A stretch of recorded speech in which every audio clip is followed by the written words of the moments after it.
Hello, I'm Donna Lamberti. I'm here in Montana at Western CPE at a course called Worker Shortage. I'm a CPA and I work for a Roman Catholic religious order. And it's freezing cold and raining here today, not sunny and nice like I thought it was going to be.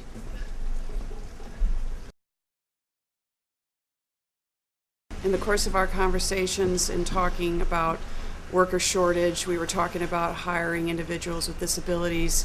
Our experience has been, if you really look at the individual and see what it is they can do, in our circumstance, we had a Cambodian woman with a back injury who all she'd ever done was housekeeping, and the initial reaction to her was, well, she's got to be able to do what everyone else can do, and our response was, well, why?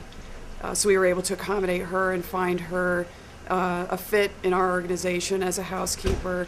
And I think, if nothing else, what it taught us was just looking at the sign of relief on her face that she was going to be able to keep her job and have an income and do whatever it is that she needed to do was a success story for us.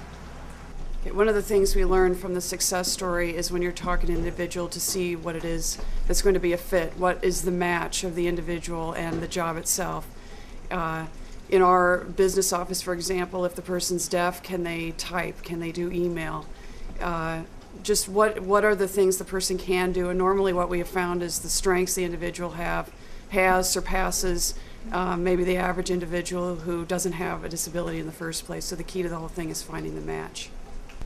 Yeah, the other key to our success in hiring this individual was getting past what might be a stereotype. And we did have quite a bit of conversation about this Cambodian woman with the back injury. Can she do the work of an average housekeeper? And it was getting beyond what does average mean.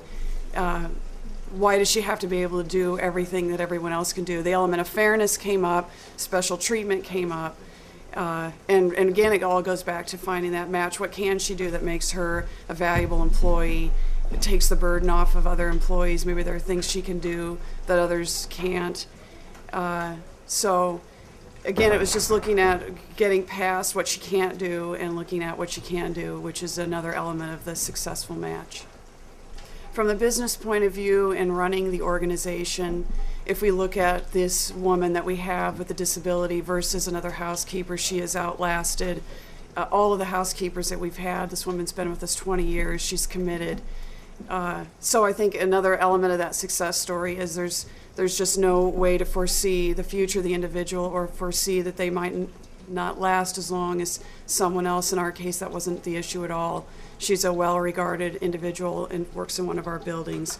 And we're very pleased with her, and I know that she's very happy.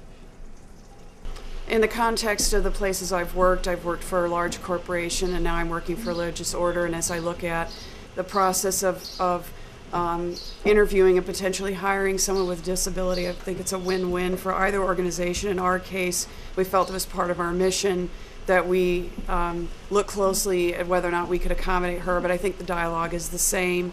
Whether you're at a religious order or you're in a large corporation, the person has gifts, they have things they can deliver that aside from their disability, so it's just important to be able to evaluate that, and I think it's a win-win for the corporation, the business, large or small.